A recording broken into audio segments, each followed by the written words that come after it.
जय हिंद दोस्तों। आज इस वीडियो में हम लोग जानेंगे सीईटी क्या होता है। अभी हाल ही में केंद्र सरकार ने सीईटी को मान्यता दे दी, यानी एक बिल लाया सीईटी, उसको पास करा दिया है। जानते हैं इसके बारे में सीईटी क्या है, क्या होगा इसका काम, कौन होगा एलिजिबल सीईटी के लिए, ये सारी बातें जानेंगे हम लोग इस वीडियो में। चलिए देखते हैं। देखिए, सीईटी का पहले तो फुल फॉर्म बात कर ले तो इसका फुल फॉर्म है कॉमन एलिजिबिलिटी टेस्ट, यानी कि सामान्य पात्रता परीक्षा। कॉमन एलिजिबिलिटी टेस्ट जो है ये है क्या, आप लोग देखे होंगे इसके पहले एसएससी, रेलवे या फिर बैंकिंग के लिए जो एग्जाम होते थे, प्री एग्जाम, सब अलग अलग होते थे। एसएससी एक अलग संस्था थी, एजेंसी थी जो कि एसएससी का एग्जाम लेती थी और उसके थ्रू डिफरेंट जो कैटेगरीज होती थी उसमें वो वैकेंसी फिल करती थी। बैंकिंग आईबीपीएस एक संस्था थी जो कि अलग अलग एग्जाम लेती थी अलग अलग बैंकिंग क्षेत्रों के लिए और उसमें वैकेंसी को फिल करती थी। उसके बाद रेलवे अपना अलग बोर्ड बनाया था, वो अलग तरीके से एग्जाम लेता था। तो ये जो प्री एग्जाम था, प्री एग्जाम पहले एक बार क्वालिफाई करिए, उसके बाद मेंस क्वालिफाई करिए। अलग अलग एग्जाम देने पड़ते थे आपको काफ़ी परेशानी होती थी, अलग अलग फॉर्म फिल करने पड़ते थे, अलग अलग सिटी में जाने पड़ते थे आपको। हो सकता था कभी ऐसा होता था आपको सही समय पे साधन न मिलने की वजह से आपके एग्जाम छूट भी जाते थे। तो इन सभी समस्याओं को समाप्त करने के लिए सीईटी लागू किया गया, यानी कि कॉमन एलिजिबिलिटी टेस्ट। अब इसमें है क्या, इसके अंतर्गत आप लोग एक पात्रता परीक्षा देंगे। इसमें एक न्यूनतम अंक रखे जाएंगे जिसको आपको क्वालिफाई करना होगा। अगर उतने अंक आप पाते हैं तो सीईटी क्वालिफाई माने जाएंगे। अब जब आपका एसएससी, बैंकिंग या रेलवे का टायर सेकेंड का एग्जाम होगा तो उस एग्जाम के लिए आप डायरेक्ट क्या होंगे, एलिजिबल होंगे। यानी टायर सेकेंड एग्जाम में आप डायरेक्ट एलिजिबल होंगे, टायर फर्स्ट का एग्जाम आपको देना ही नहीं है। मतलब एक टायर यानी कि एक जो बाधा थी आपकी प्री की वो पार हो गई, आप सीधा जाएंगे मेंस में। मेंस क्वालिफाई करते आपको नौकरी मिलेगी। आइए समझते, देखिए इसकी जो मिनिमम एलिजिबिलिटी है सीईटी की वो क्या होगी, 10th पास, 12th पास और ग्रेजुएट। हमने अलग अलग बोला तो आप सोचेंगे मिनिमम कैसे हो गया, 10th भी बोल रहे हैं, 12th भी बोल रहे हैं, ग्रेजुएट भी बोल रहे हैं। तो देखिए 10th पास के लिए सीईटी का अलग एग्जाम, 12th पास के लिए सीईटी का अलग एग्जाम और ग्रेजुएट पास के लिए सीईटी का अलग एग्जाम होगा। जैसे एसएससी 10th पास के लिए अलग एग्जाम लेती थी, जैसे कि एलटीसी और एमटीएस, 12th पास के लिए एलटीसी, 10th ग्रेजुएट पास के लिए सीजीएल का एग्जाम लेती थी।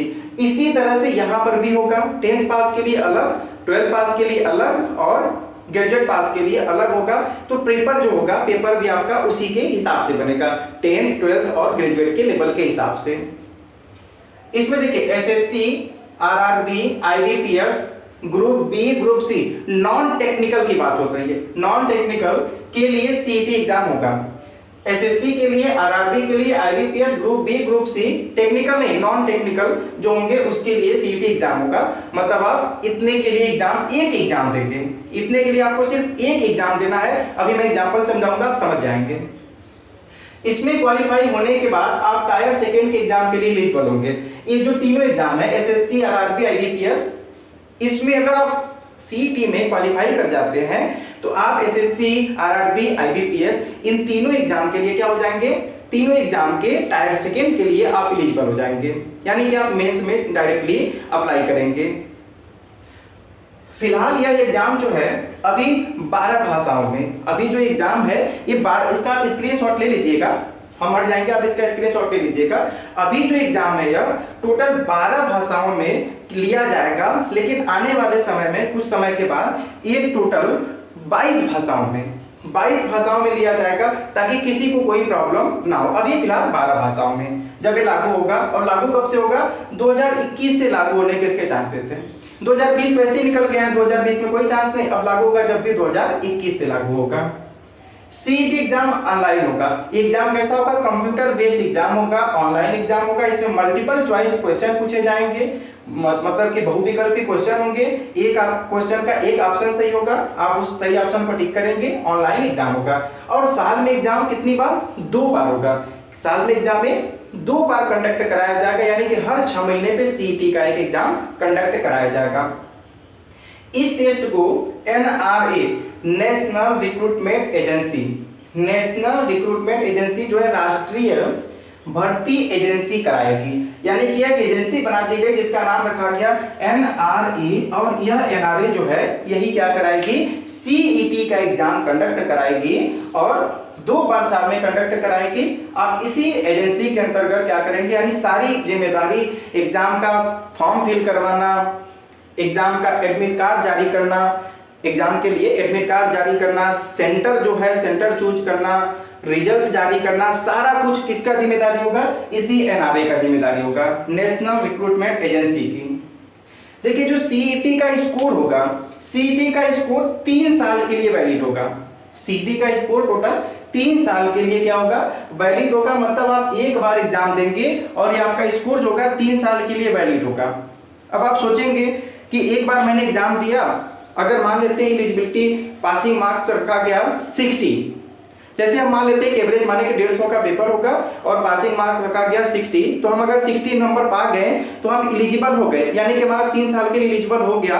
जो हमें सर्टिफिकेट मिलेगा, स्कोर होगा 3 साल के लिए हमारा क्या हो गया? वैलिड हो गया। तो क्या हम दोबारा एग्जाम नहीं दे पाएंगे? ऐसा नहीं है, आप एग्जाम जितनी बार चाहे उतनी बार दे सकते हैं। जब जब वैकेंसी फॉर्म निकलेगा सीईटी का, आप तब तब एग्जाम दीजिए। यानी आप अपने एज ग्रुप जो है, एज ग्रुप के अंदर ही आपका जो एज ग्रुप होगा, जैसे आपकी अगर आरक्षण है तो आरक्षण के हिसाब से, या नहीं आरक्षण तो इसके हिसाब से जो आपका एज ग्रुप होगा, उस एज ग्रुप के हिसाब से आप एग्जाम को जितनी बार चाहें उतनी बार दे सकते हैं। आप 2 बार, 4 बार, 5 बार, 10 बार, 20 बार, जितनी बार चाहे दे सकते हैं। आपके मार्क्स बढ़ा सकते हैं, मार्क्स आप बढ़ा सकते हैं। तो जो अटेम्प्ट्स हैं आप कितनी बार दे सकते हैं? आप अपने उम्र के अंदर इस एग्जाम को जितनी बार चाहे उतनी बार दे सकते हैं। देखिए यह एग्जाम जो है 3 लेवल का होगा। 10th पास के लिए अलग होगा, 12th पास के लिए अलग होगा, और ग्रेजुएट पास के लिए अलग होगा। तो ऐसा नहीं, जैसे मान लेते हैं आप ग्रेजुएट पास है तो आप सोचेंगे 10th पास वाला हम नहीं दे सकते हैं, आपको 10th पास वाला भी आप दे सकते हैं। आप 10th पास वाला भी दे सकते हैं। अगर 10th पास की वैकेंसी निकली तो आप उसमें अप्लाई करिए। आप 12th पास का भी दे सकते हैं, अगर 12th पास में वैकेंसी निकली आप उसमें अप्लाई करिए। ग्रेजुएट वाला दीजिए, अगर इसमें क्वालिफाई कर गए, 12th पास की जब ग्रेजुएट पास की जब वैकेंसी निकली उसमें आप अप्लाई कर दीजिए। देखिए ये तो एक फायदे के लिए किया गया, ताकि जो एग्जाम अलग अलग टाइम पे होता था, कभी किसी तरह की प्रॉब्लम है, पैसे की बर्बादी, हर एक चीज से बचने के लिए ऐसा किया गया कि एक कॉमन एलिजिबिलिटी टेस्ट रख दिया गया, जिसमें कि अगर आप क्वालिफाई हैं तो डायरेक्टली आप क्या करेंगे? प्री के बाद आप मेंस में, ये आप क्वालिफाई सीईटी करके, जिसका मतलब आप इन सभी एग्जाम में प्री क्वालिफाई कर गए हैं, इन तीनों में आप प्री क्वालिफाई कर गए। अब जैसे मान लेते हैं एसएससी ने, आपने सीईटी का एग्जाम दिया, सीईटी के एग्जाम में आपका मार्क्स आ गया 80 मार्क्स, आप 80 मार्क्स टोटल गेन कर गए, आप क्वालिफाई हैं, आप क्या है? क्वालिफाई हैं। अब एसएससी ने वैकेंसी निकाला, एसएससी कोई वैकेंसी निकाली, उस वैकेंसी में एसएससी ने कहा कि ऐसा है कि हम जो सीईटी पास हैं, जो सीईटी को क्वालिफाई कर गए, सीईटी क्वालिफाई करने वालों को जिसका 90 नंबर होगा, 90 के एबव जिसका होगा, हम उसको क्या करेंगे? हम डायरेक्ट टायर सेकंड में लेंगे। अगर आपका 89 है तो आप 89 के लेने के बावजूद भी आप नहीं जा पाएंगे, क्योंकि आपका 90 मार्क्स नहीं है। तो 90 के ऊपर वालों को क्या कहेगा? वो आ जाओ भैया, आप आ जाइए, क्योंकि आपका 90 नंबर है, यानी कि मेरी जो क्राइटेरिया उस क्राइटेरिया के अंदर आप है, आप आ जाइए। तो 90 के ऊपर वाले जितने होंगे वो सब आ जाएंगे। अगर मान लेते हैं आरआरबी ने वैकेंसी निकाला और उसने कहा कि सीईटी में जिसका 70 मार्क्स है वो क्या हो जाए? वो आ जाए। तो जिसका 70 के एबव होगा सब क्या हो जाएंगे? टायर सेकंड के लिए एलिजिबल हो जाएंगे। बाकी जिसका कम होगा वो फॉर्म ही नहीं फिल करेंगे, वो पहले क्या करेंगे? फॉर्म ही नहीं फिल करेंगे, क्योंकि वो पास ही नहीं है ना, वो इसमें पास ही नहीं तो फॉर्म ही नहीं फिल करेंगे। इस हिसाब से होगा क्या कि जो प्री का एग्जाम होना था, प्री में जो भीड़ बहुत ज़्यादा मचती थी वो भीड़ नहीं मचेगी।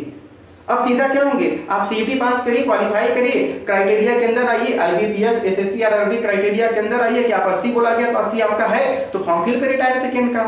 फर्स्ट का कोई झंझट ही नहीं, आप टायर सेकंड का फिल करिए, डायरेक्ट वहां पे क्वालिफाई करिए, नौकरी मिलेगी। ये है यहाँ पे। लेकिन इसके देखिए थोड़े से घाटे भी हैं। घाटा यहाँ पे इसका ये होगा कि साल में 2 बार सीईटी का एग्जाम होगा और वैकेंसी आप समझिए कि वैकेंसी कितनी आती है।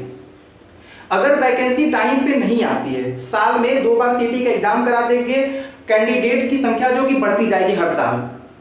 और अगर रिक्रूटमेंट नहीं आता है, हर समय पे नहीं आया, 6 महीने पे साल भर पे रिक्रूटमेंट नहीं आया, तो इसमें होगा क्या कि बहुत सारे ऐसे कैंडिडेट, जैसे मान लेते हैं आरआरबी ने एक वैकेंसी निकाल दिया और एग्जाम आरआरबी वैकेंसी निकाल रही 5 साल के बाद या 4 साल के बाद या 2 साल के बाद निकाल रही है। उस बीच में अगर 2 साल के बाद निकालती है वैकेंसी तो सोचिए 2 साल के बीच में 4 बार सीईटी का एग्जाम होगा और 4 बार सीईटी का एग्जाम होगा तो मैक्सिमम स्टूडेंट जो होंगे पास होने की कोशिश करेंगे। और मान लेते हैं 80 नंबर पाने वालों का नंबर बहुत ज़्यादा हो गया, ढेर सारे जो लोग हो गए जो 80 नंबर वाले हो गए, वो तो एलिजिबल हो गए, पास हो गए।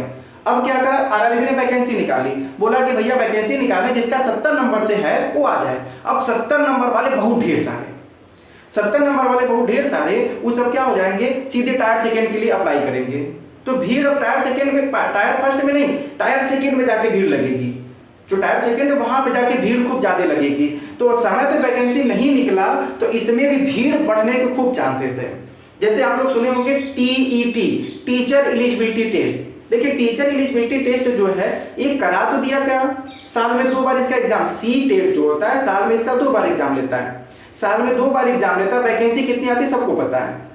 और सी टेट पास करने वालों का जो संख्या है खूब भरा पड़ा है, बहुत ज़्यादा भरा पड़ा है। तो जैसे सी टेट है खाली एक एलिजिबिलिटी टेस्ट है कि अगर आप इसको पास नहीं करते हैं तो आप टीचर एलिजिबिलिटी टेस्ट पास नहीं करते हैं तो आप जो वैकेंसी निकलेगी टीचर बनने के लिए उसमें 8 तक की वैकेंसी जो निकलेगी टीचर बनने के लिए, आप उसको फॉर्म ही नहीं फिल कर पाएंगे जब तक आप टेट नहीं निकाल के आते हैं। तो आप टेट पहले निकालिए, उसके बाद क्या करिए, यहाँ पे अप्लाई करिए। वैसे ये भी है, वैसे ये भी है, सेट सीईटी जो है इसमें भी आपको यही करना पड़ेगा कि आप पहले से एग्जाम को क्वालिफाई करेंगे तभी टायर सेकंड के लिए एलिजिबल होंगे। टायर फर्स्ट तो ऐसे ही खत्म, टायर फर्स्ट का एग्जाम खत्म, टायर फर्स्ट होगा ही नहीं। बाकी देखिए एसएससी जो होगा वो अपना एग्जाम कराएगा, आरआरबी कराएगा, आईबीपीएस वही सब कराएंगे, ये सब अपना एग्जाम कराएंगे। लेकिन ये सब कौन से कराएंगे, टायर सेकंड का कराएंगे। और जो सीईटी होगा यानी कि एनआरए टायर फर्स्ट के लिए एग्जाम कराएगा, एलिजिबिलिटी टेस्ट कराएगा।